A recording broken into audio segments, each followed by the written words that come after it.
সিঙ্গারা সমুচা এগুলোর প্রতি আমার ভালোবাসা একদম কি বলবো 100-এ 100। আর আমার কলেজ লাইফটা হোস্টেলে কেটেছে। হোস্টেল জীবনের ম্যাক্সিমাম সকালে নাস্তাই আমার ছিল এই সিঙ্গারা samosa.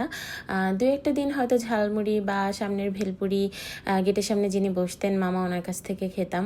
But most of the ডেজেই হচ্ছে এরকম সিঙ্গারা সমুচাই ছিল সকালের নাস্তা।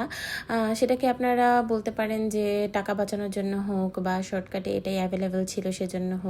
বাট ব্যাচেলরের নাস্তা হিসেবে মানুষ সবসময় আসলে এটাকে নিয়ে হাসি ঠাট্টা করলেও এটা হচ্ছে যারা ব্যাচেলর বা যারা স্টুডেন্ট তারাই আসলে বুঝবে যে আসলে সিঙ্গারা সমুচা নট অনলি যে শুধু মজার কারণেই মানুষ খায়, অনেক সময় এটা আসলে অনেক বেশি অ্যাভেলেবেল এবং প্রাইসেও কম।